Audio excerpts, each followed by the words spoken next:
네, 계시록 오늘 10장 말씀을 통해서 하나님의 말씀을 함께 듣겠습니다. 우리가 계속해서 이 나팔 심판에 대해서 살펴보고 있죠. 지난주에는 이 여섯 번째 나팔의 심판에 대해서 같이 함께 살펴봤습니다.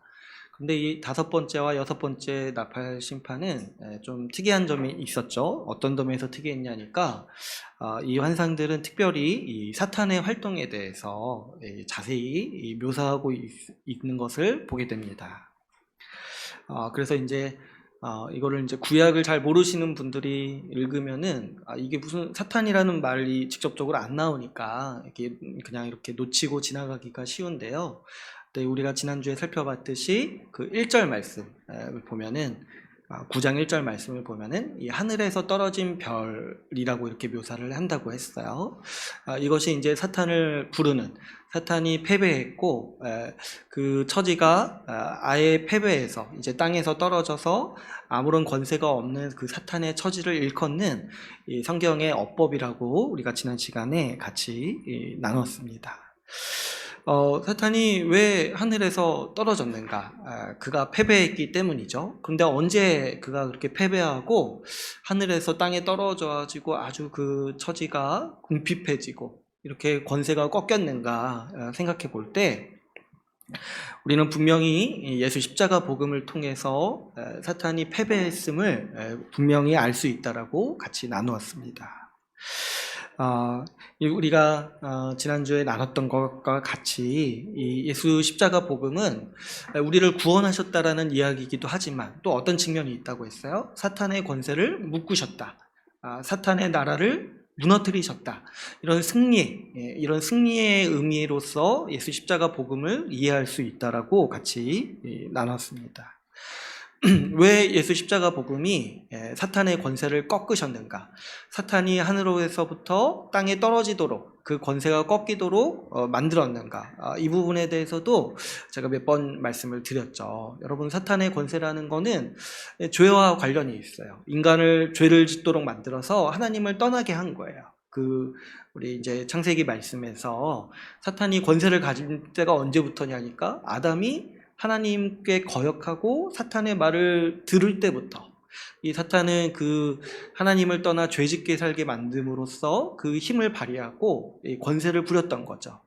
근데 이제 인간이 죄를 지으니까 어떻게 됐어요? 사망이 들어왔죠. 죄의 대가가 사망이었기 때문에.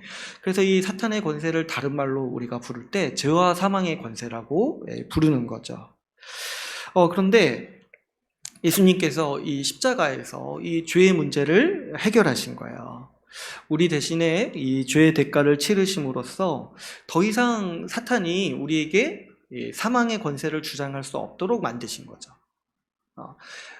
우리가 이제 죽어야 된다. 사탄이 하나님께 주장하는 거예요. 죄인이니까 죽어야 된다 이렇게 주장하는 거예요. 그때마다 하나님은 사탄에게 어떻게 말씀하시냐니까 이 사람들이 치러야 될 대가를 다 지불했다라는 거예요. 누가요? 우리 예수님께서 십자가에서 지불하셨다라는 거죠. 이미 죽은 자라는 거예요. 이미 죽었다. 죄에 대해서 죽었다라고 선언하신다는 거죠. 또 그뿐만이 아니죠. 우리 주님께서 십자가에서 죽으심으로 우리를 의롭게 하셨어요. 우리를 대신에 의를 이루셔가지고 우리를 의롭다라고 아예 법정에서 선언하신 거예요.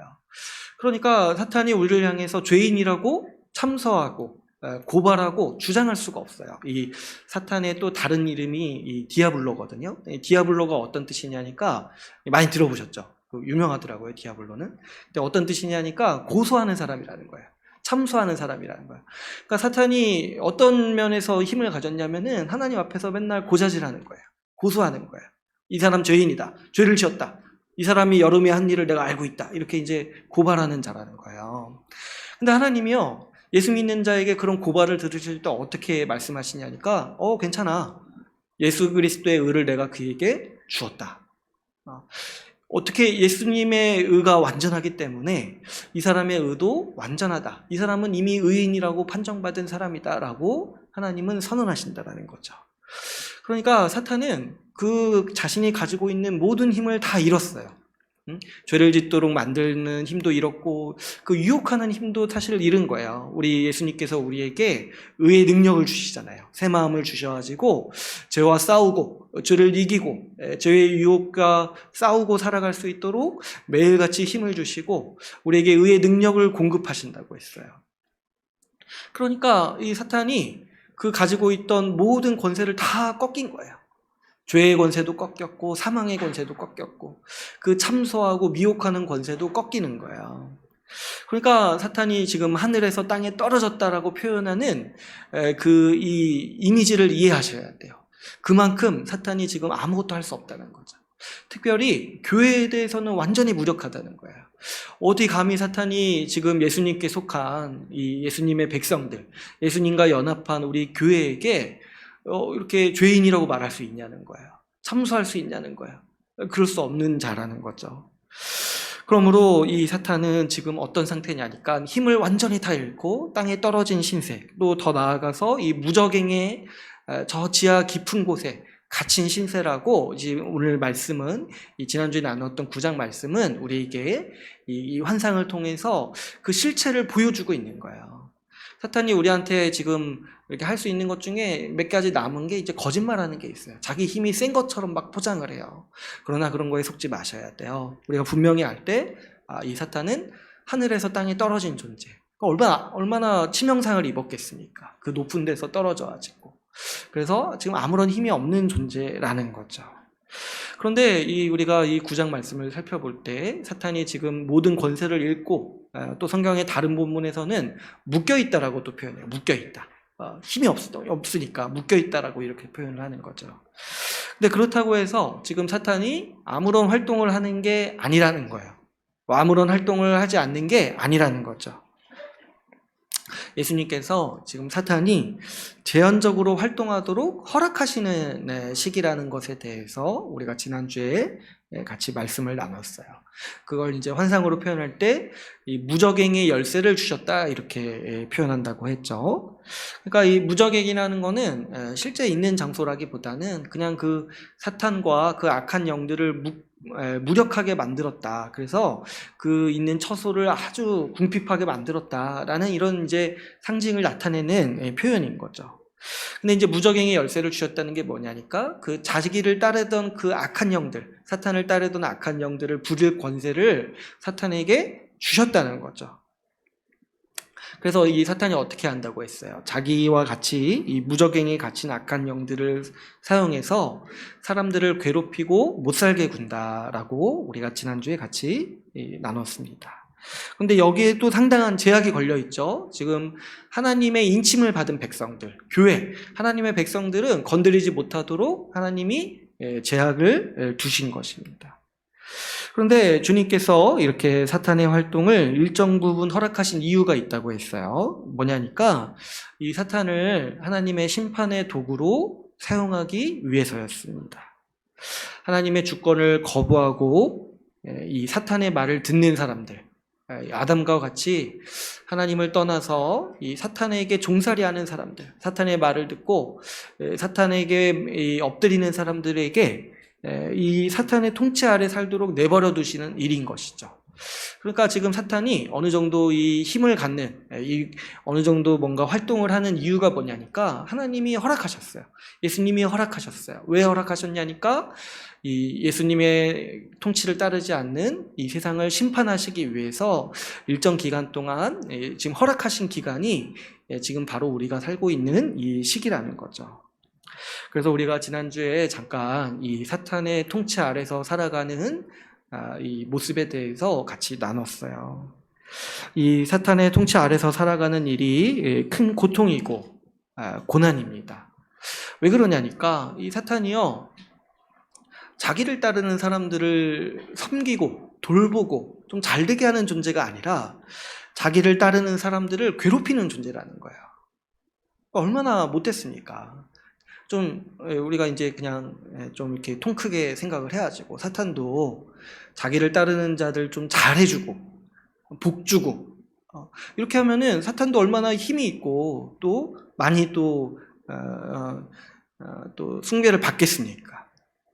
그런데 사탄은 기본적으로 무능하고 악해가지고 그런 존재가 아니라는 거예요. 무능해요. 자기를 따르는 존재를 복되게 할 수 있는 어떤 힘이 없어요. 그래서 이제 성경에서 지난주 이 나눈 말씀에서 사탄의 이름을 뭐라고 부른다고 했습니까? 아바돈이라고 부른다고 했죠. 파괴자라고 부른다고 했어요. 근데 힘이 세서 파괴자가 아니라 손대는 것마다 망친다는 거예요. 능력이 없어가지고.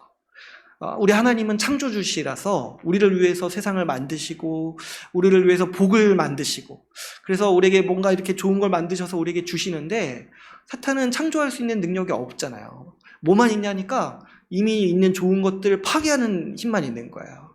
그러니까 이건 힘이라기보다는 무능력이죠. 무능력. 그래가지고 사탄은 필연적으로 자기를 따르는 사람들의 인생을 망친다는 거예요. 사탄이 그 마음에 품기로 나를 따르는 자들에게 좀 잘해줘야겠다 이렇게 마음을 품어도 그렇게 할 수 있는 능력이 없다는 거죠. 뭔가 조금 처음에는 뭔가 좀 좋은 것을 주는 것처럼 보이지만은 결국에는 그 인생을 완전히 파괴해버리는 그런 이제 악한 통치자가 바로 이 사탄의 무능력함, 사탄이라는 거죠. 그러니까 사실 이 하나님을 떠나서 이 우상숭배하는 이 불신자들, 죄인의 삶이요 얼마나 그 불쌍한지 모르겠어요. 그들이요 이렇게 하나님의 통치가 너무 억압적이고 하나님의 통치 아래 살아가는 게 너무 자유를 제한한다고 여기는 거예요.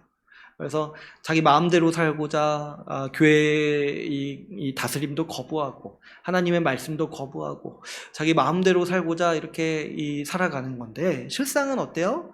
실상은 사탄의 지배 아래서 살아가는 것이고 사탄의 지배 아래서 종살이하는 것이고 그런데 이 사탄은 결코 자신의 백성에게 기쁨을 주는 통치자가 아니라는 거죠. 반드시 자기를 따르는 사람들을 망치는 형편없는 통치자라는 거예요. 우리가 이 하나님을 떠난 삶의 실체를 명확히 아는 것이 우리가 분별하는 데 도움이 된다고 했어요. 결코 이 사탄의 유혹에 우리가 귀를 기울일 가치가 없다는 거죠. 어떻게든 우리의 인생을 망치고 파괴하는 것이 이 사탄의 통치인 것이죠.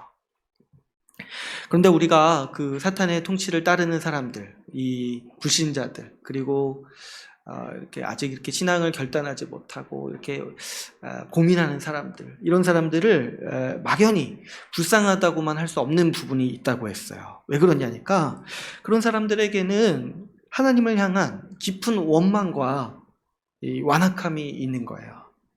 우리가 지난주에 그 9장 20절, 21절 말씀을 살펴볼 때 사실 이 말씀이 저한테는 굉장히 충격이었어요. 뭐냐니까 심판을 받고 그 괴로운 가운데 살고 있고 그 주변 사람들이 그 심판 아래 죽어가고 괴로워하는 모습을 보면서도 어떻게 한다는 거예요. 끝까지 우상숭배한다는 거예요. 끝까지 자기의 잘못과 죄를 회개하지 않고 이 끝까지 하나님께 적대하고 끝까지 하나님께 완악한 태도로 살아간다는 거죠. 그 마치 그 이집트 심판 받을 때 있었던 애국 왕 바로처럼 자기가 죽어가는 거 알면서도 주변 사람 다 죽는 거 알면서도 그리고 자기 관계된 사람 관계까지 다 망치는 거 알면서도 그러면서도 끝까지 하나님을 거부하는 것이 이 죄인의 아주 깊은 본성이라는 거예요. 여러분 이런 말씀을 딱 생각해 볼 때 누구도 이 세상에 누구도 가벼운 마음으로 하나님을 대적하지 않아요. 하나님을 거부하지 않아요. 복음을 거부하지 않아요. 뭐 앞으로 말로는 좀 이렇게 듣는 척하고 그럴지라도 속으로는 어떠냐니까 깊은 그 거부망, 깊은 하나님에 대한 반감을 가지고 있는 거예요. 그래가지고 절대 나는 따르지 않겠다. 나는 내 뜻대로 내 마음대로 살아가겠다. 이게 아주 더 깊이 박혀 있어가지고 이걸 바꿔 말하면 어때요? 하나님을 향한 깊은 적대감. 어떻게 나에게 이래라 저래라 할 수 있어. 이런 이제 깊은 불신과 완악함을 가지고 살아가는 것이 이 죄인의 성정인 것이죠. 죄인은 누구나 마음속에 하나님을 향한 깊은 원망과 적대감을 가지고 살아가요. 그만큼 우리가 가지고 있는 이 죄의 뿌리는 깊습니다. 여러분, 우리도 사실 이와 같은 사람들이었어요. 우리도 마음속 깊숙이 하나님을 원망하고 이 하나님이 세우신 질서를 거부하고 하나님의 말씀에 불순종하고 살아가기를 기뻐하는 자들이었습니다. 우리도 이와 같이 어리석고 완악할 사람들이었지만 우리에게 주님이 주신 은혜가 뭐냐니까 회개할 수 있는 마음을 주시는 거예요. 회개할 수 있는 은혜를 주셔가지고 우리가 지금 돌이켜가지고 우리는 지금 교회에 속하여서 이 하나님의 은혜를 누리며 살아가는 이 하나님의 백성이 된 것이죠. 이렇게 우리가 지난주에 이 9장 말씀을 통해서 이 심판받는 사람들의 모습을 이렇게 우리가 같이 살펴봤어요. 근데 이제 10장, 11장에서는 다시 또 시선을 바꿔가지고 다시 이제 교회의 모습을 우리에게 또 비춰주고 있습니다. 그래서 이 지금 나팔 심판 중에 있잖아요. 지금 5번째, 6번째 심판이 지난 이제 9장을 통해서 나눴는데 이제 7째 나팔 심판을 앞두고 지금 하나님께서 또 환상을 보여주신 게 뭐냐면 이 심판의 기간 중에 그럼 교회는 어떤 곳이냐라는 거를 또 우리에게 보여주고 계시는 말씀이죠. 그래서 오늘 본문부터 이 또 10장, 11장을 이제 연이어서 이렇게 살펴볼 텐데요. 오늘은 먼저 이 10장 말씀을 보도록 하겠습니다. 오늘 10장 말씀을 보면은 또 이제 새로운 등장인물이 나오죠. 힘센 천사가 나온다고 해요. 힘센 다른 천사. 그러니까 지금까지 나왔던 천사가 아니라 또 다른 천사가 나오는데, 근데 이 천사는 우리가 이제 1절부터 3절을 보면은 굉장히 묘사를 자세하게 하는데, 굉장히 범상치가 않죠. 어떻게 얘기를 합니까? 그 머리 위에 무지개가 있다고 얘기를 하고, 그 얼굴은 해 같다라고 얘기해요. 그리고 그 발은 불기둥 같다라고 얘기를 합니다. 여러분, 우리가 앞에서부터 이 계시록을 읽어왔다라면은 지금 이 묘사하는 묘사가 거의 예수님과 같은 묘사를 하고 있다라는 것을 볼 수가 있어요. 특별히 이제 이 무지개는 이 계시록에 몇 번 등장하는데 하나님의 언약을 상징하는, 이 약속을 상징하는 하나의 상징이라고 했죠. 이 무지개가. 무지개에 걸려있는 하나님의 약속이 무엇입니까? 반드시 이 세상을 회복하시겠다, 보존하시고 회복하시겠다라는 약속이 이 하나님의 언약이고, 그 언약에 따라서 지금 이제 이 계시록의 말씀이 진행되고 있는 거잖아요. 그러니까 이 천사는 뭔가 중요한 역할을 감당하고 있는데 이 하나님의 약속이 어떻게 진행될지 우리에게 전해주는, 천사라는 게 말을 전해주는 존재잖아요. 하늘의 천사. 그래서 그런 이제 역할을 감당하는 천사라는 거를 우리가 볼 수가, 짐작해 볼 수가 있죠. 근데 이 천사가 또 특이한 점이 뭐냐니까 2절에 보시면은 손에 뭘 들고 있어요. 뭐가 있냐니까 두루마리를 들고 있죠. 그래서 여러분, 이 두루마리 어디서 봤습니까? 우리 좀 과거를 또 되돌아보면은 지금 우리가 나팔 심판을 살펴보고 있는데, 나팔 심판 전에 어떤 심판이 있었어요? 이인 심판이 있었죠. 근데 거기서 나오는 이인 심판이 무슨 인이에요? 두루마리를 봉인하고 있는 7인을 떼시는 심판이었잖아요. 근데 지금 여기서 다시 그 두루마리가 또 등장하고 있는 거예요. 그래서 우리가 이제 약간 이제 오늘은 좀 복습을 좀 많이 해야 될 것 같아요. 이 두루마리가 다시 나오고, 이거 벌써 또 우리가 뭐 한 달 전에 봤나요? 이 제주도 전에 봐가지고 심정으로는 한 6개월 전에 본 것 같아요. 그래가지고 이 두루마리의 심판을, 두루마리에 대해서 좀 다시 한번 복습을 좀 해볼 텐데요. 또 반복해서 들으시는 거니까 어려운 내용이 아니라 다 익숙한 내용이니까 들으시면서 또 이제 복습도 해보시면 좋을 것 같습니다. 이 두루마리가 나타나는 배경이 있다고 했죠. 이 두루마리의 가장 이제 우리가 처음 볼 수 있는 배경은 다니엘서에 나온다고 했어요. 다니엘서에서 이 하나님께서 비밀을 다니엘에게, 이제 직접적으로는 느부갓네살 왕에게 꿈으로 보여주셨다고 했죠. 하나님의 비밀을. 근데 그 비밀이 어떤 거였어요? 그 느부갓네살 왕이 꾼 꿈은 어떤 거였어요? 제가 이거 지금 한 10번째 말하고 있는 것 같은데, 그러니까 큰 신상이 있고 그 신상에 각 부위가 있는데 저 멀리서 돌이 날라와가지고 그 신상을 부순 다음에 온 세상을 아우르는 산이 되었다, 이런 꿈을 꿨다고 했죠.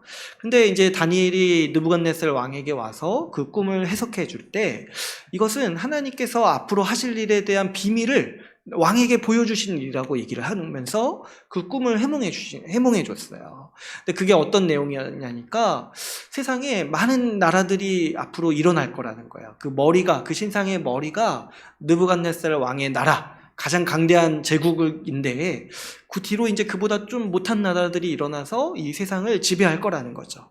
그런데 하나님께서 어떤 일을 하신다는 거예요. 하나님께서 이제 앞으로 그분의 나라를 세우실 거라는 거예요. 하나님의 왕 되신 나라를 세우셔서 모든 그 나라를 영원토록 세우실 텐데 그러면서 동시에 어떻게 하신다는 거예요?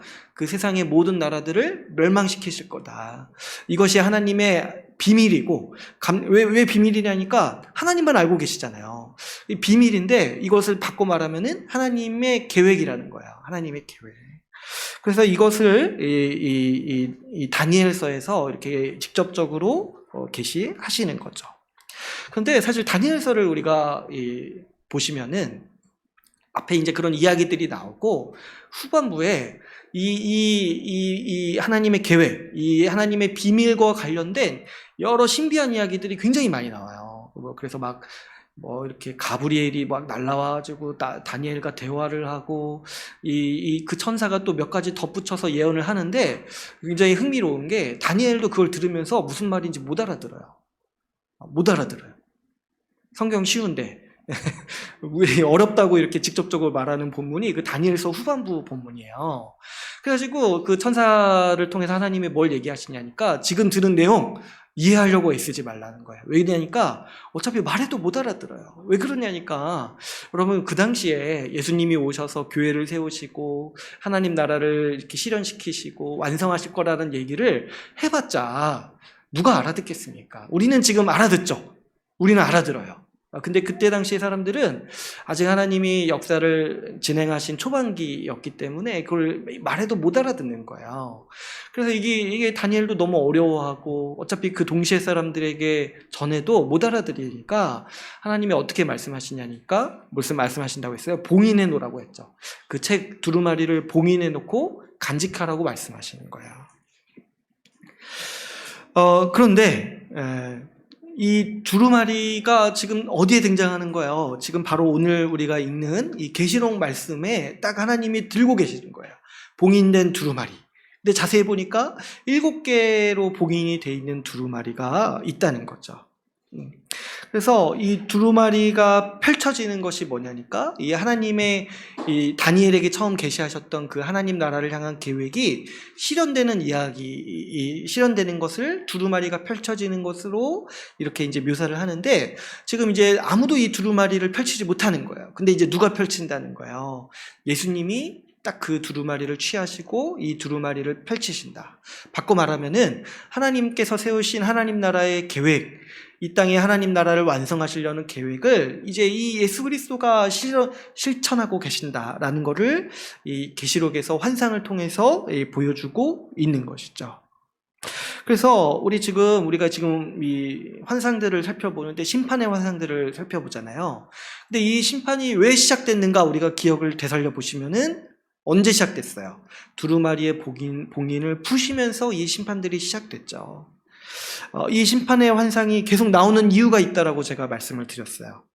다니엘서에 나타난 이 하나님의 계획 잘 생각해 보시면은 우리한테 긍정적으로 얘기하면은 뭐예요? 하나님께서 하나님 나라를 이 땅에 세우신다는 얘기예요. 완성하신다는 얘기예요.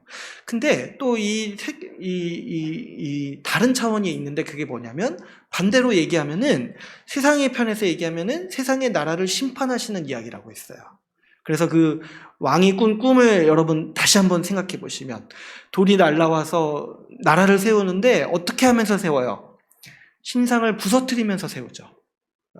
그러니까 이 하나님 나라가 이 땅에 임했다라는 소식은 우리한테 구원의 소식이기도 한데 이 세상, 사탄의 권세 아래 살아가는 이 세상한테는 그 세상이 망한다는 소식이기도 하다는 거예요.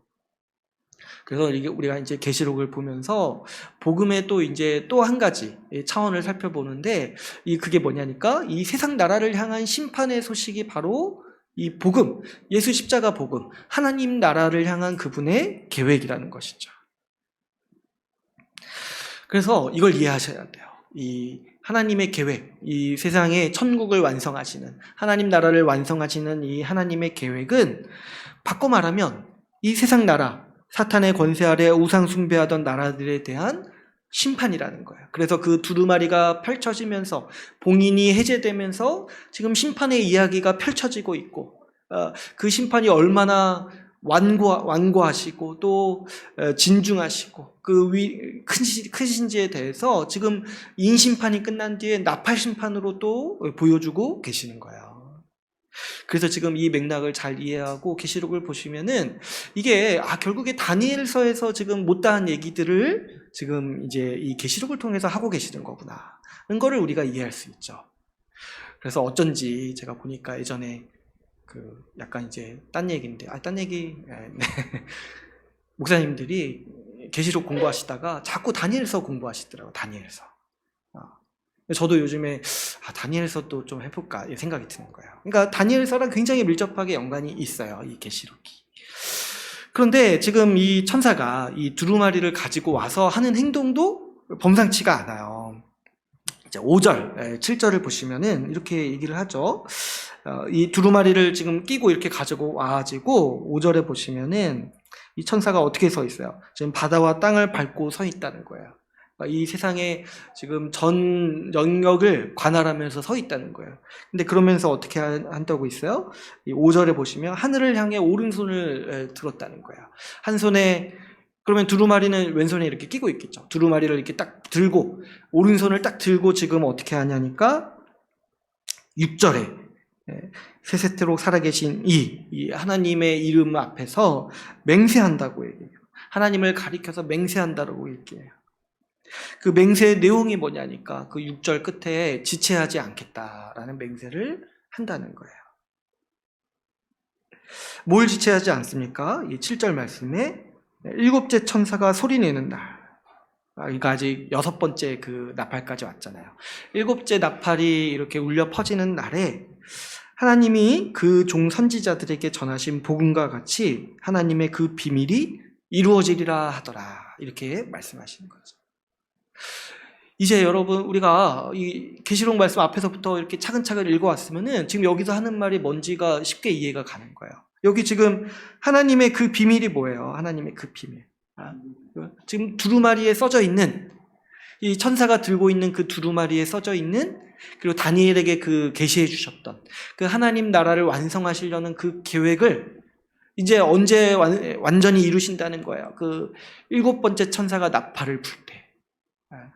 이 계시록의 언어에서 바꿔 말하면 우리 예수님께서 다시 오실 때 이 하나님 나라의 계획을 완전히 이루시겠다. 또 바꿔 말하면 뭐예요? 세상을 향한 심판을 완전히 마무리하시겠다. 이렇게 지금 선언하고 계시는 거예요. 지금 이 일에 대해서 이 힘센 천사가 딱 와가지고 아주 진중하게 선언하고 있는 거예요. 어떤 면에서요? 더 이상 지체하지 않겠다. 반드시 이 일을 하나님께서 이루시겠다라고 지금 외치고 있는 것이죠. 그러니까 사실 이 10장 말씀은 지금 약간 앞에서 나온 얘기들을 복습하고 있는 말씀이에요. 복습하고 지금 중간에 지금 이 심판이 계속 이어지니까 우리도 좀 이 심판 왜 하시는 거지? 막 읽다가 헷갈리잖아요. 그래서 그 맥락을 다시 한번 짚어주고 강조하기 위해서 지체하지 않겠다. 하나님께서 반드시 이 계획을 이루시겠다라고 우리에게 다시 한번 상기시켜주는 말씀이라고 볼 수가 있습니다. 그래서 여러분 신기하죠? 우리가 이제 계시록 말씀을 잘 못 읽을 때는 10장에서 이루어지는 일이 뭔 일인지 이해가 잘 안 돼요. 여기서 나오는 비밀이 갑자기 이 비밀이 뭐지? 내가 마치 몰라야 될 것 같잖아. 비밀 이렇게 얘기할 때. 근데 사실 앞에서 다 얘기했던 거예요. 그 두루마리를 끼고 이렇게 말씀하시는 거. 그래서 이제 이 하나님의 계획이 완전히 성취될 것이다. 바꿔 말하면, 좀 구체적으로 말하면, 하나님 나라를 완성하실 것이다. 우리에게 새 하늘과 새 땅을 주셔서 우리 교회에게 주실 것이다. 또 바꿔 말하면 이게 뭐예요? 이 세상 나라들, 세상에 존재하는 나라들, 하나님을 거부했던 사람들 다 완전히 심판하실 것이다. 이 얘기를 지금 이 하늘을 향해서 선서하면서, 이 맹세하면서 이 힘센 천사가 외치고 있는 것이죠. 그래서 이 하나님의 그 비밀이 우리가 이제 뭔지를 안다고 했습니다. 이 두루마리에 써 있는 하나님 나라를 향한 계획인 것이죠. 그래서 처음부터 이 계시록은 일관되게 이 계획을 하나님께서 이루시겠다. 이 계획을 하나님께서 확실히 실천하시겠다. 지금도 하고 계신다. 이 얘기를 지금 계시록은 반복해서 하시는 것이죠. 우리 계시록은요, 이 하나님의 이 계획이 거시적인 관점에서 이루어지고 있는 모습을 굉장히 사실 잘 묘사하고 있는 성경이라고 할 수가 있어요.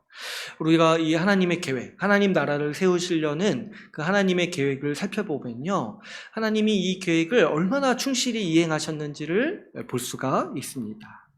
여러분, 하나님께서는요, 이 예수 십자가 복음을 통해서 사실 이 하나님의 계획 대부분을 다 이루셨어요. 아까도 제가 처음 시작할 때 말씀을 드렸다시피 예수님께서 이 십자가를 지심으로, 이 복음을 세우심으로 어떻게 하셨습니까? 이 사탄의 권세를 무너뜨리셨어요.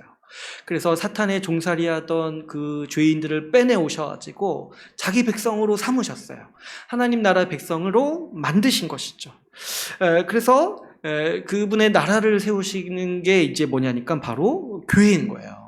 하나님의 백성들로 이렇게 모으셔가지고 이 교회를 세우셔서 이 땅에 이제 하나님 나라를 세우신 것이죠. 그러니까 딱 우리가 예수 십자가 복음을 생각해보고 이 다니엘서에 나타나나 이 하나님의 계획을 생각해보면은 뭐예요? 지금 하나님은 그분의 계획을 거의 다 이루셨어요. 하나님 나라를 이 땅에 세우신 거잖아요. 하나님 나라를 지금 이게 시작하시고 지금 이제 지금 2000년이 넘도록 교회를 돌보시면서 계속 지속적으로 교회를 돌보시고 가꾸시면서 하나님 나라를 지금까지도 견고하게 세우시고 계시는 것이죠. 그러니까 우리가 이 복음을 보고 이 하나님의 계획을 보니까 이 하나님께서 그분의 계획 대부분을 지금 다 하셨구나. 그걸 알 수 있습니다.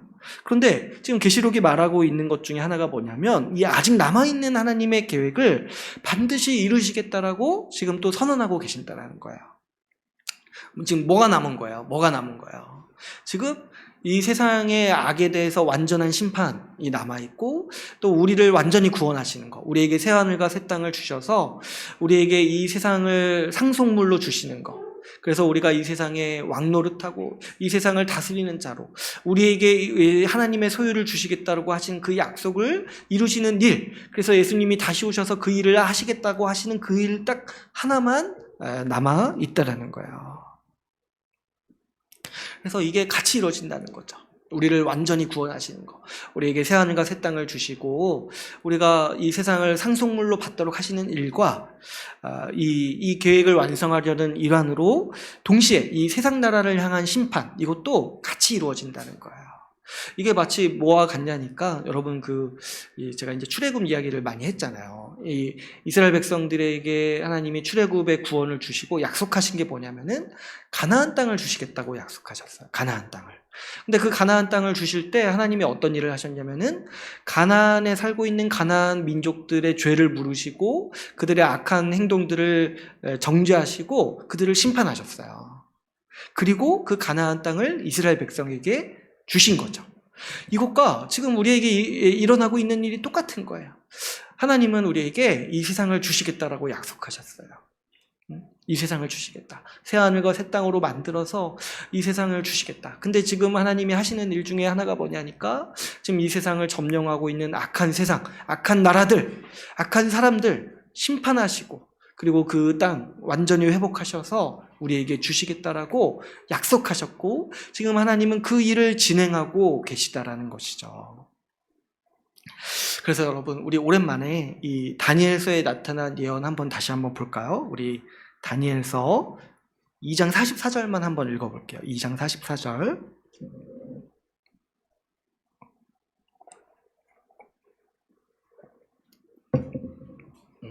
우리가 여러 번 또 봤지만은 또 이제 복습하는 의미에서 한번 또 읽어보겠습니다. 다니엘서 2장 44절. 이 다니엘을 통해서 말씀하신 그 하나님 나라를 향한 하나님의 계획이 무엇인가 한 절로 이렇게 딱 요약을 하면 이렇게 볼 수 있어요. 2장 44절 같이 한번 읽어보겠습니다. 시작. 여러 왕들의 시대에 하늘의 하나님이 한 나라를 세우시리니 이것은 영원히 망하지도 아니할 것이요 그 국권이 다른 백성에게로 돌아가지도 아니할 것이요 도리어 이 모든 나라를 쳐서 멸망시키고 영원히 설 것이라. 아멘. 그러니까 이 구절도 보면은 두 가지가 있죠. 우리에게 나라를 주시겠다. 영원한 나라를 주시겠다. 하나님 나라를 주시겠다. 또 반대편에 뭐가 있어요? 이 세상 나라를 심판하시겠다. 이 두 가지가 같이 있는 거죠. 지금이 어떤 시기냐니까 지금은 이 나라를 주님이 이미 세우셨어요.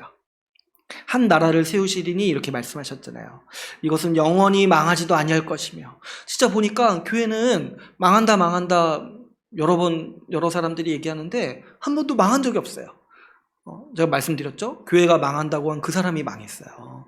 2000년 동안 하나님은 교회를 계속해서 여러분 인류 역사에 교회보다 오래된 게 뭐가 있습니까? 인류 역사에 2000년 전에도 있고 지금도 있는 거 퀴즈 뭐예요? 교회밖에 없어요. 교회밖에 없어요. 뭐가 남아있습니까? 이집트에 저 피라미드 이런 거 남아있나?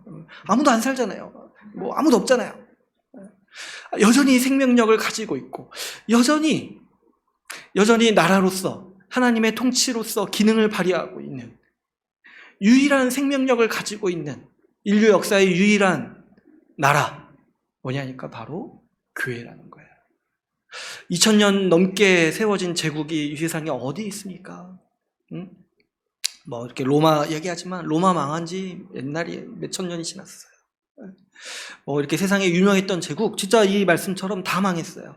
지금 우리 눈에 보이는 강한 나라들 있죠. 사실은 로마 제국보다 못한 나라들이에요. 이 바벨론보다 아주 못한 나라들. 그 신상에 따르면은 아예 발에 나오는 그 때만도 못한 나라들이 지금 있는 거예요. 제국이 아니잖아요. 근데 자기들 지금 강하다고 지금 뭐 이렇게 자랑하고 교만하고 있는데 이 환상에 보면은 발톱의 때만도 못한 나라들이에요. 지금 그러고 있다는 거죠. 그러니까 이게 딱 말씀을 보니까 교회만이 영원한 나라인 거예요. 그 영원한 나라가 지금 세워져 있는 거예요. 우리가 지금 그 나라에서 지금 살아가고 있는 거죠. 근데 이제 아직 이루어지지 않은 게 하나가 딱 이 구절에 뭐예요? 그 끝에 부분.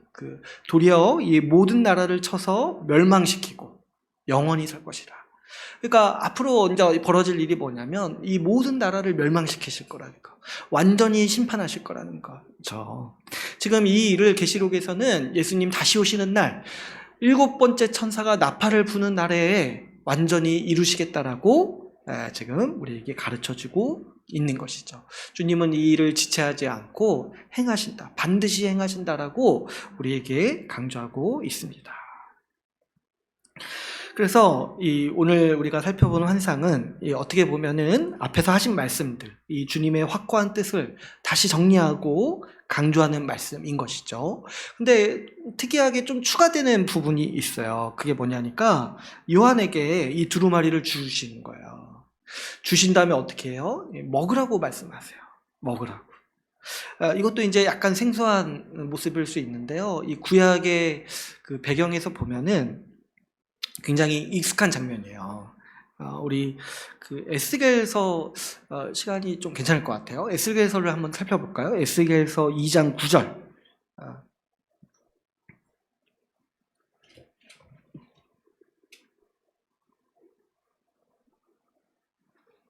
2장 9절에서 3장 5절 말씀 한번 볼까요? 에스겔서. 다니엘서 앞에 있으니까 금방 넘기시면 되겠죠. 2장 9절에서 3장 5절 말씀 같이 읽어보겠습니다. 시작.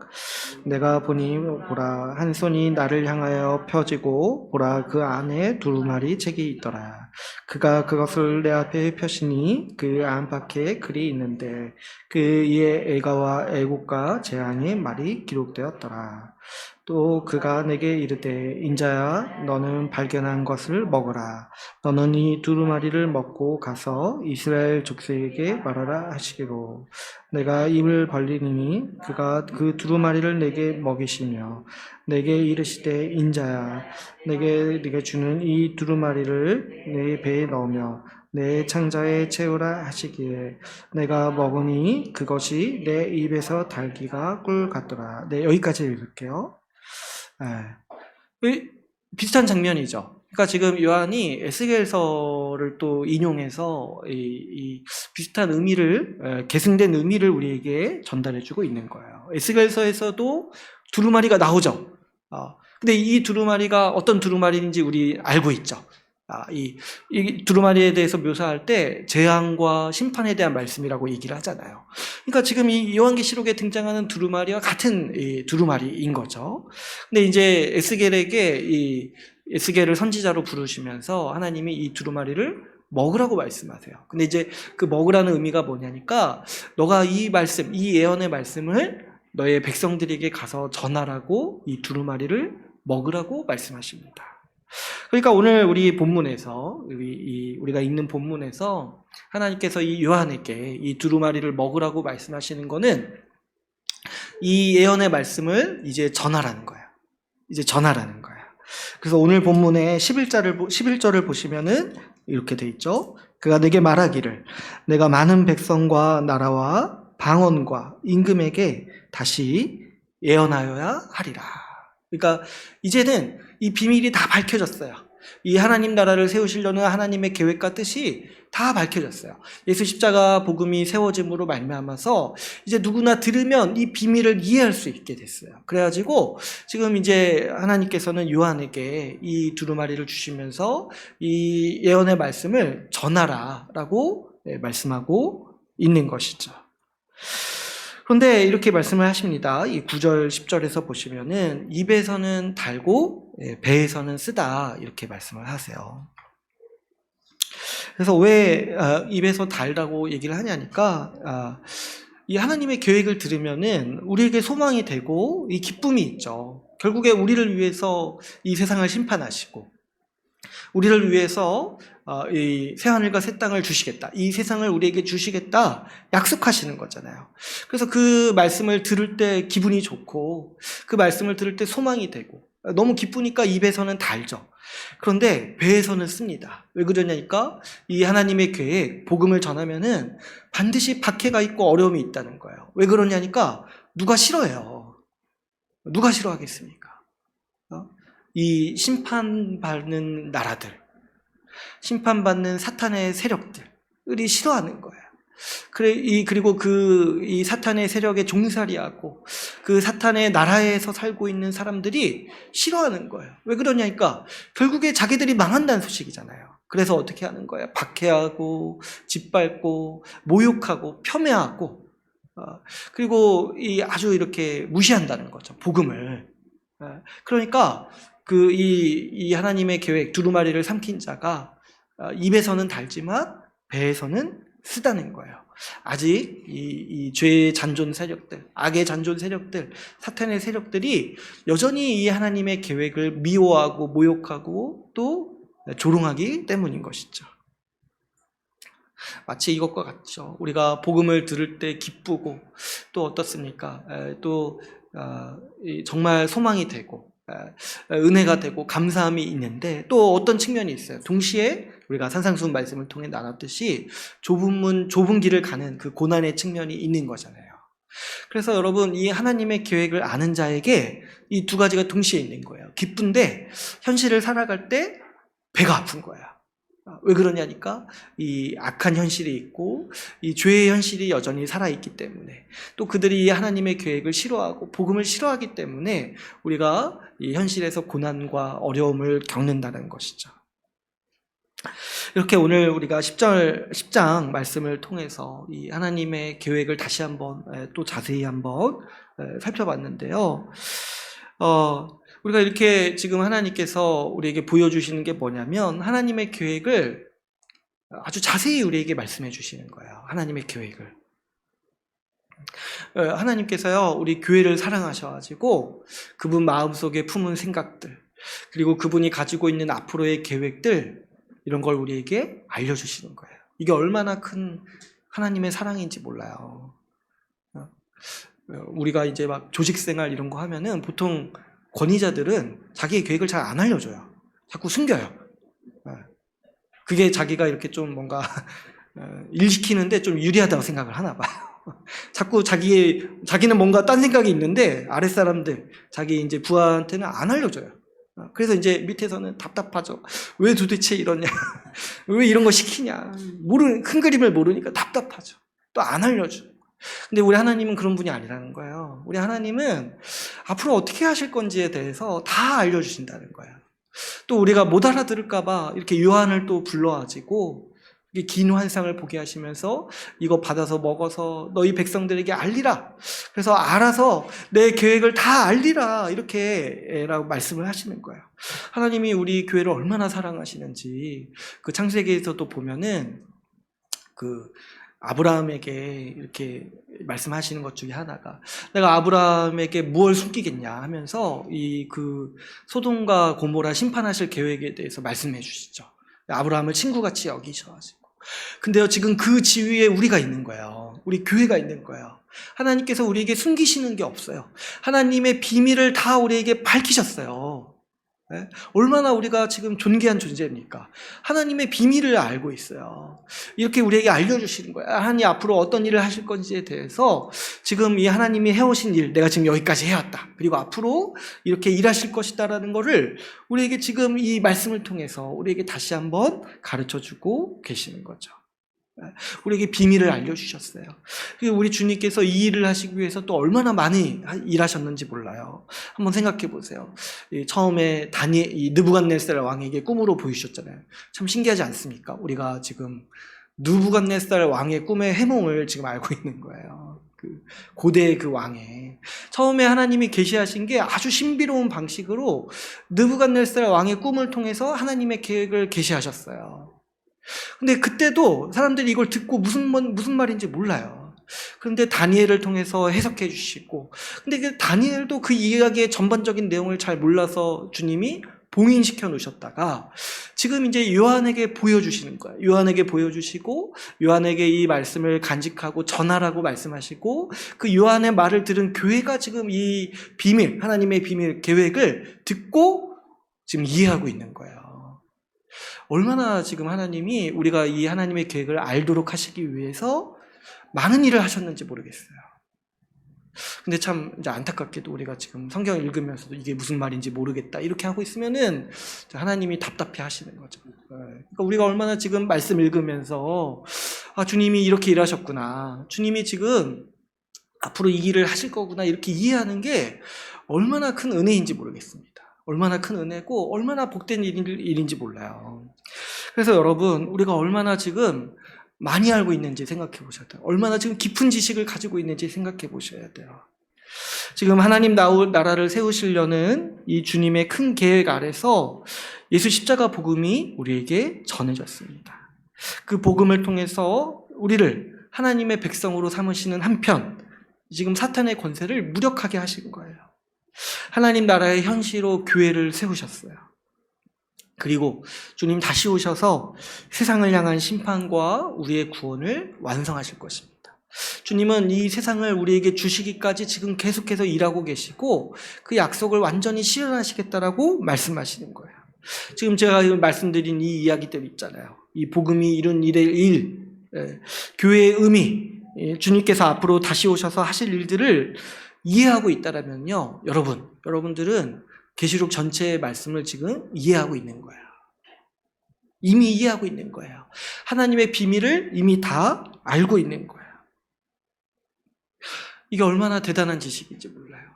지금 다니엘도 몰랐어요. 다니엘도 모르고 지금 이제 많은 사람들이 몰랐어요. 구약의 백성들은 대부분 몰랐어요. 그리고 신약에 이제 우리 교회에게 주어진 이 비밀의 지식들을 우리가 지금 너무 익숙하고 정말 너무 당연시하게 여기면서 살아가고 있는 것이죠. 이렇게 보니까 정말 우리 하나님께서 그분의 뜻에 대해서 얼마나 많이 알려주셨는지, 특별한 은혜를 우리에게 주셔가지고 우리에게 그분의 계획을 모두 알도록 하신 것이죠.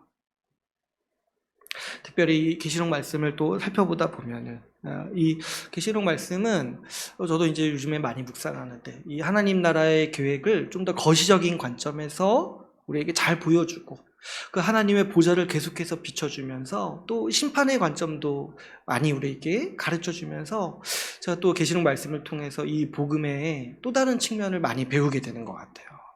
그래서 이 계시록 말씀이 우리가 실제 살아가는데 얼마나 유익한지 모르겠어요. 여러분, 우리 지금 이제 이 계시록 10장인데 거의 반 정도 온 거예요, 지금. 빨리 왔죠.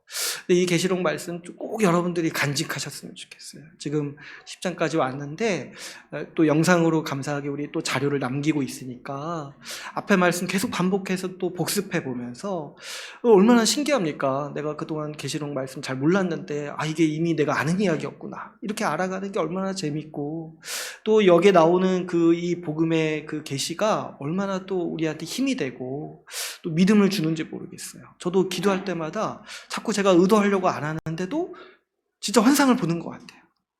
실제 본다는 게 아니라 진짜 이 계시록 말씀이 생각이 나면서 제가 진짜 기도할 때마다 주의 보좌 앞에서 내가 기도한다라는 그 마음이 들고, 그 주의 보좌를 생각하니까 진짜 이 세상 만사가 편하더라고요. 걱정이 없어요. 주의 보좌 앞에서 내가 지금 기도하고 있다는 생각이 드니까 지금 내 문제가 되게 작게 보이는 거예요. 우리 주님이 지금 다스리고 계시는데 내가 뭘 그렇게 아웅다웅하면서, 내가 뭘 그렇게 걱정하면서 살아갈 게 뭐가 있겠는가. 에라 모르겠다. 우리 주님 나라 위해서만 기도하자. 이렇게 이제 저도 태도가 막 바뀌는 걸 보면서 계시록 말씀 참 귀하다. 참 감사하다. 저도 이렇게 생각을 하고 있어요.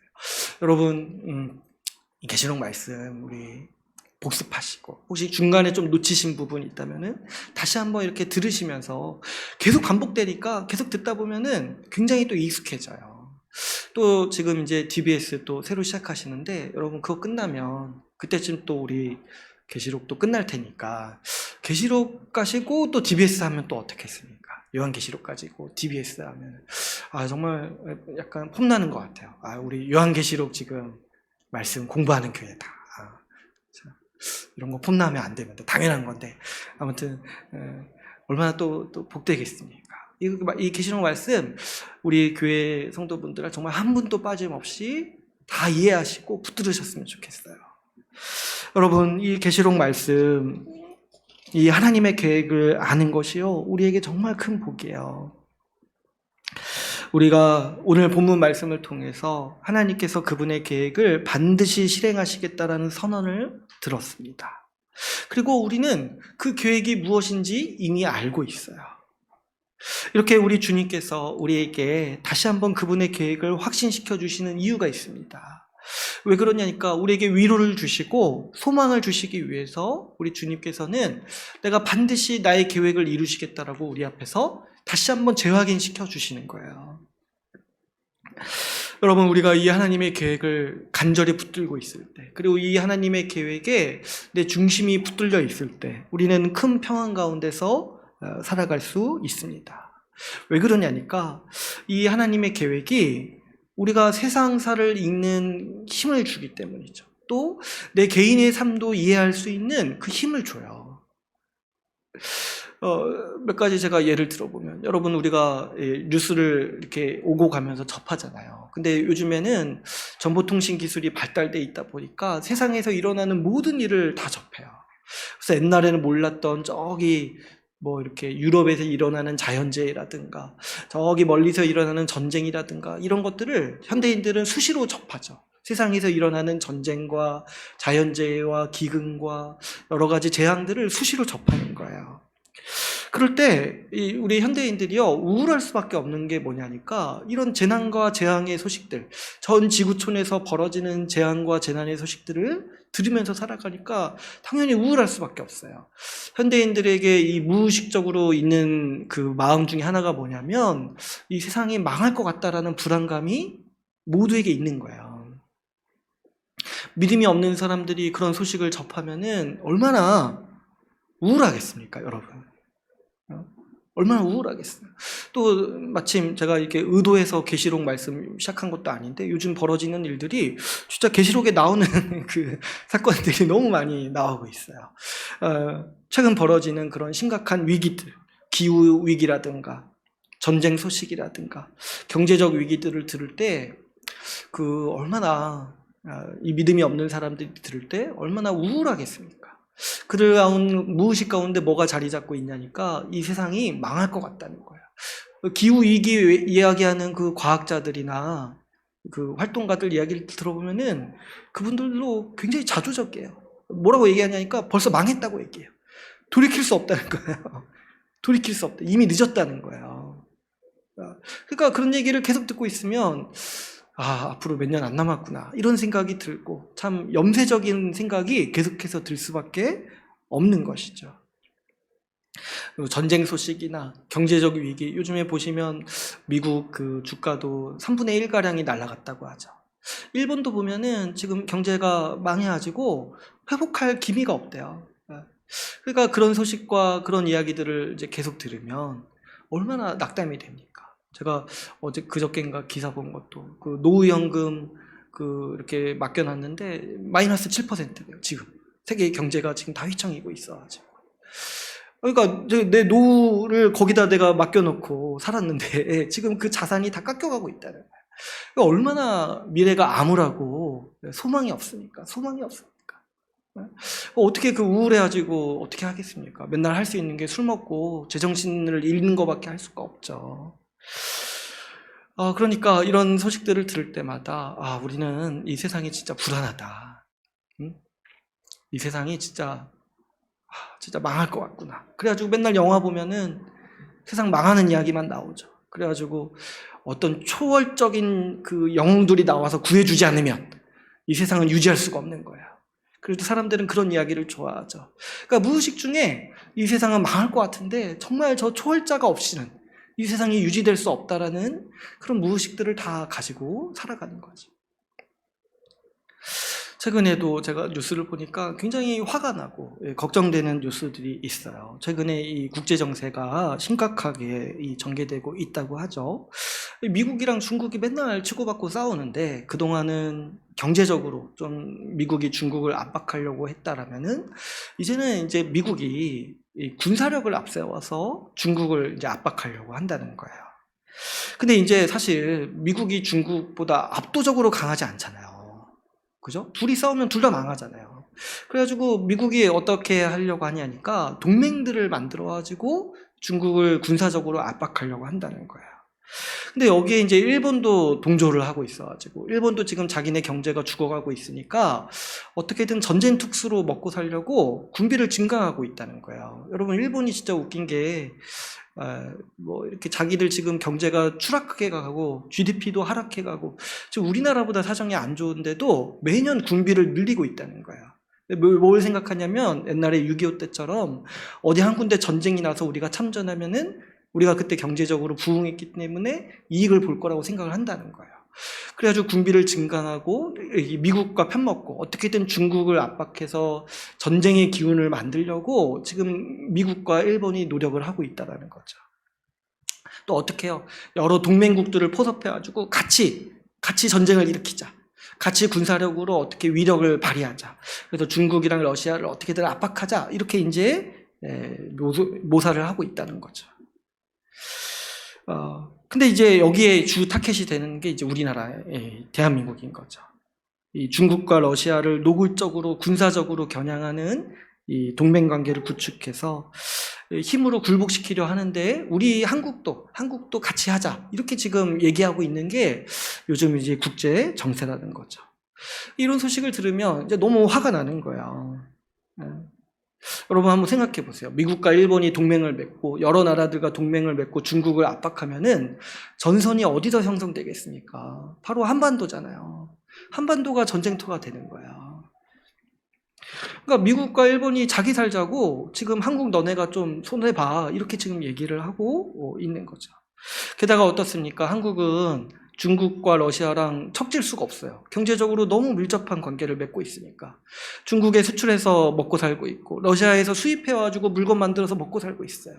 근데 지금 미국과 일본이 우리를 동맹으로 끌어들여가지고 지금 중국, 러시아 관계 끊으라고 하는 거잖아요. 그러니까 우리가 이 동맹에 끌어들이는 순간 우리는 경제적으로도 한국은 큰 타격을 입겠죠. 근데 참 이 한국 정부도 지혜가 없어가지고 그냥 여기에 계속 끌려 들어가고 있는 거예요. 어떻게든 중립을 지키고 거부해야 되는데 그냥 미국이 동맹 맺자고 하니까 좋다고 동맹 맺고 일본이 동맹 맺자고 하니까 아유 제발 맺어주세요 이렇게 하고 있다는 거예요. 이거 얼마나 보면은 화가 나요. 화가 나. 예? 미국도 나쁜 놈들이고 중국도 나쁜 놈들이에요. 일본은 더 나쁜 놈들이에요. 예. 자기네들을 살려고 우리나라 손해보게 한국을 손해보게 만들려고 지금 이제 하고 있는 거죠. 바이든도 이렇게 인상은 좋아 보이던데 보니까 아주 나쁜 사람이에요. 나쁜 사람. 좀 사이좋게 지내면 얼마나 좋아요. 사이좋게. 미국, 중국 싸우지 말고 서로 좋은 점 인정해주고 협력하고 그렇게 살면 얼마나 좋아요. 그러면 천국이죠. 근데 이들이요 지금 하나님의 심판 아래에 있어서 서로 분열하고 서로 싸우고 있는 관계라는 거예요. 실제 계시록에도 보니까 하나님이 세상 나라를 멸망시킬 때 어떻게 하시냐면은 서로 싸우게 하신다는 거야. 서로 싸우게. 그래서 제가 이런 뉴스를 들을 때마다 우울해요.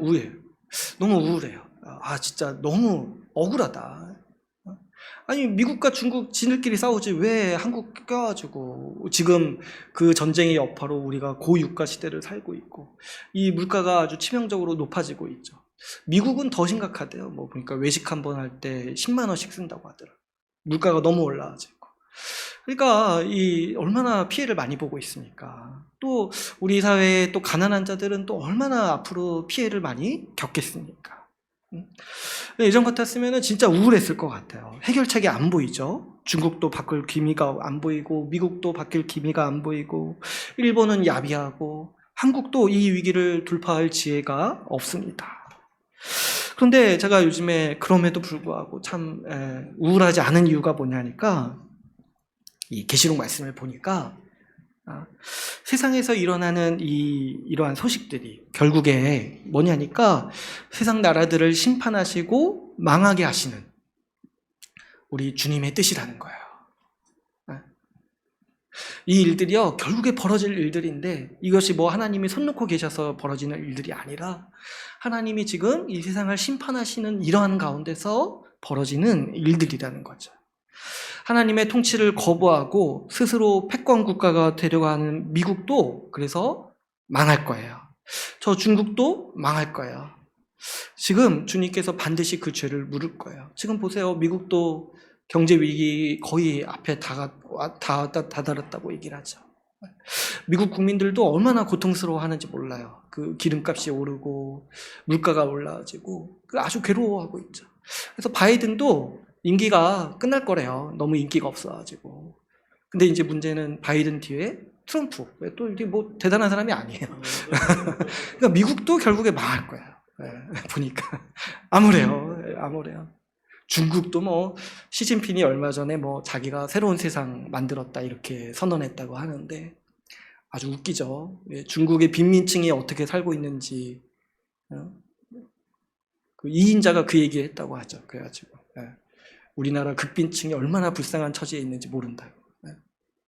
그러니까 얼마나 교만한지 몰라요. 자기들이 이 세상을 지배하겠다. 자기 나라가 이 세상을 지배하는 나라가 되겠다. 자기들이 태평성대를 만들겠다. 자기들이 이 세상 질서를 유지하겠다. 이렇게 막 소리 높이고 이렇게 있는데 우리 시편 2편 말씀에서 어떻게 하나님이 말씀하신다는 거예요. 하나님이 보시고 비웃으신다는 거예요. 하나님 보시고 비웃으시고 그 나라들을 다 심판하신다는 거지. 그런데 우리가 가지고 있는 복된 지식 또 복된 소식이 뭐냐니까 그러나 우리 주님의 나라는 모든 나라를 쳐서 멸망시키시고 영원히 서리라는 거예요. 우리는 저 멸망당할 나라의 백성이 아니라 승리할 백성, 끝까지 남을 백성, 그 하나님 나라의 백성.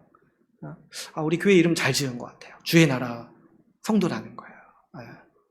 그렇기 때문에 소망이 있고 이런 세상의 암울한 이야기들이 그냥 그렇구나, 이 세상 나라들 망해가는구나, 이렇게 그냥 좀 남의 나라 이야기로 우리가 생각하면서 지낼 수 있는 힘을 준다는 것이죠.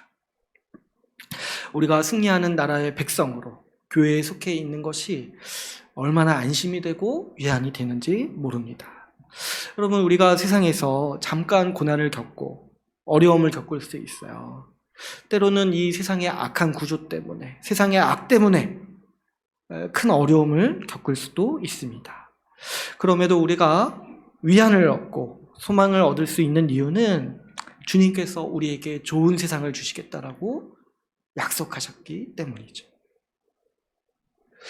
좋은 세상, 태평성대, 좋은 나라를 만드는 일은요, 저 바이든이, 저 시진핑이 할 수 없는 일이에요. 이런 거 말하면 좀 위험하나? 할 수 없는 일이에요. 우리나라 그 정치 지도자가요, 좋은 세상 만들 수 없어요. 그런 거 다 뻥이에요. 누가 할 수 있냐니까 예수 그리스도만이 우리에게 약속하시고 우리에게 이루시는 일이에요. 우리가 살기 좋은 세상을 우리에게 주시겠다라고 주님은 말씀하시는 것이죠. 그러므로 여러분, 우리는 이 세상을 긍정할 수 있는 사람들이에요.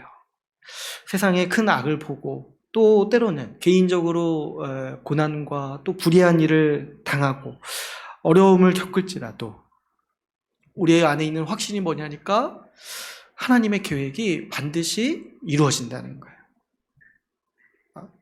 세상 사람들은 우울하죠. 이 세상이 유지되리라는 확신이 없으니까. 그러나 우리에게 있는 확신이 뭐냐니까 하나님이 이 세상을 반드시 회복하신다. 새하늘과 새 땅으로 만드셔가지고 우리의 소유로 주실 것이다. 우리는 하나님이 모든 악을 반드시 심판하시고 이 세상을 하나님 나라로, 좋은 세상으로 만드실 것에 대한 확신이 있다는 것입니다. 우리는 이 하나님의 전체 계획을 들은 교회요, 하나님의 백성이죠. 우리는 미래에 무슨 일이 벌어질 줄 알아요. 여러분, 모르는 사람처럼 살아가지 마세요. 우리는 미래에 이 세상 나라가 망하고 하나님 나라가 영원히 설 것이라는 것을 아는 사람들이에요. 그걸 들은 사람들이에요. 세상은 점점 더 하나님의 심판 아래 주저앉을 것입니다. 반면에 우리 주님께서 곧 오셔서 우리에게 천국을, 하나님 나라, 완성된 하나님 나라를 우리에게 주실 것입니다. 그러므로 여러분, 우리가 세상 난리 속에서도, 우리의 개인과 고난과 어려움 속에서도 우리는 평안 가운데서 살아갈 수 있어요. 잠깐의 고난, 어려움 이런 거요, 지나가고 잠깐이에요. 우리 계시록 초반부 말씀에서 10일 동안의 고난이라고 했어요. 곧 주님이 지체하지 않고 다시 오셔서 우리에게 좋은 세상을 주실 것입니다. 여러분, 우리가 살면서 우리 눈앞에 보이는 현실보다 자주 이 계시록의 환상을 봅시다. 주의 보좌에서 실제로 무슨 일이 일어나고 있는지를 바라보면서 우리가 살아갑시다. 땅에서 보면은 우리의 배가 아파요. 배가 써요. 사탄이 발악하고 있는 현실 때문에, 우리가 겪는 여러 가지 시험과 고난 때문에 우리의 배가 아픕니다. 그러나 하늘에서 보면 주님은 우리에게 선물로 주실 하나님 나라를 완성해 가고 계십니다. 우리가 우리 주님의 이 선언, 지체하지 않겠다라는 주님의 이 계획을 확실히 믿으면서 우리 소망 가운데 함께 살아갑시다. 오늘 이제 말씀을 맺겠습니다. 오늘 본문 말씀을 통해서 우리는 이 하나님 나라를 반드시 완성하시겠다는 주님의 확고한 의지를 우리가 들었습니다. 주님께서 예수 십자가 복음을 통해 하나님 나라를 세우셨고 이제 세상의 모든 나라를 심판하시며 하나님 나라를 완성하실 것입니다.